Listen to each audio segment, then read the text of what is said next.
সীতার বনবাস পালা কীর্তন করব। আপনারা সবাই জানেন এই বাড়ি থেকে একজন মা, মর্মান্তিক একটা ঘটনা, এই বাড়িতে শত শত রামায়ণের পালা দিতে পারবো, কিন্তু জানা যায় তারা কোনোদিন ফিরে আসে না।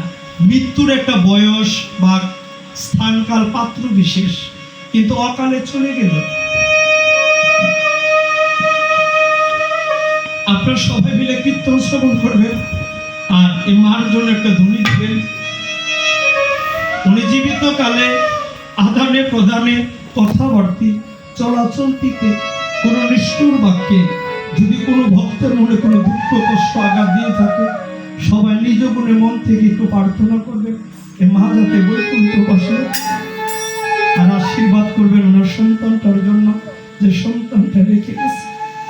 ভক্তগণ আর তার পরিবারকে ভগবান যাতে ধৈর্য দেওয়ার ক্ষমতা দান করে।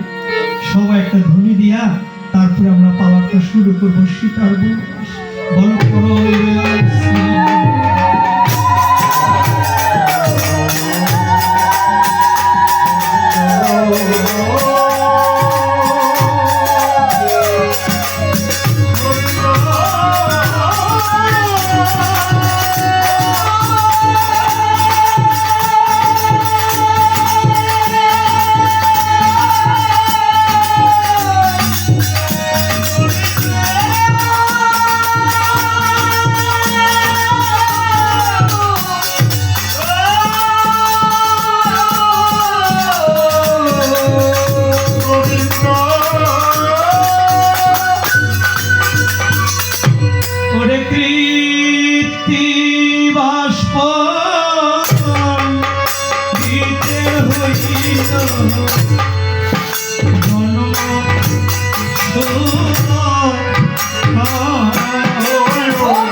উত্তরাখণ্ডে গাইব আমরা কিঞ্চিত।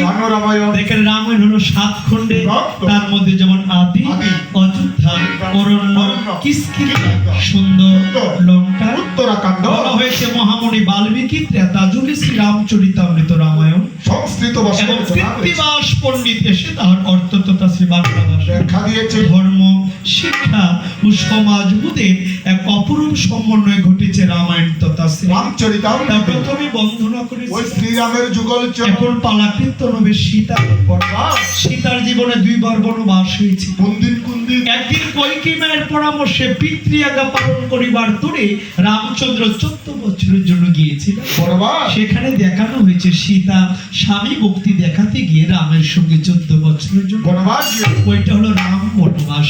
কথা ছিল রাম বনে যাবে, সীতার রামের সঙ্গে গিয়েছিল।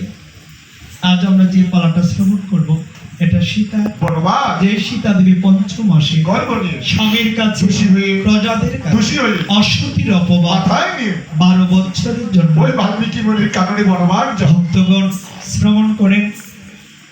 একদিন রাম লঙ্কাতে রাবণ বংশ ধ্বংস করে 14 বছর বনবাস শেষ করে সীতাকে উদ্ধার করে আজ দেশে এসে রাজা হলো আমার রাম। লঙ্কাতে রাবণ বংশ ধ্বংস করে অযোধ্যাতে এসে রাজ সিংহাসনে বসেছে।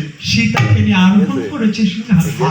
রাম রাজ্য অতি সুখের রাজ্য, রাম রাজ্য অতি শক্তির সাথে অযোধ্যাতে প্রজারা বসবাস করছে। রাম রাজা হলো, অনেক দিন গত হলো, দেখতে দেখতে ঠাকুরের কৃপায় ওদিকে সীতা দেবী আমার 5 মাসে গর্ভবতী। রাম আনন্দিত হয়ে সেদিনকে সীতাকে পর্যন্ত বলেছিল, সীতা আমি অযোধ্যাতে কোনো প্রজার ঘরে কোনো অভাব অনটন আমি বলেছি কোনো কিছু যাতে না থাকে, দরকার নিজের সুখকে বলে রাজা হয়েছি তো আনন্দের আর সীমা নেই। অনেক দিন কত হলো, এদিকে তুমিও 5 মাসে গর্ভবতী, বলো তোমার কি কোনো কিছু খেতে ইচ্ছে করে? সীতা বলছে স্বামী জগৎ সংসারে কোনো কিছুর প্রতি আমার কোনো লোভ লালসা, আপনি যদি পারেন ওই তপবনের মুনি ঋষিদের হস্ত হইতে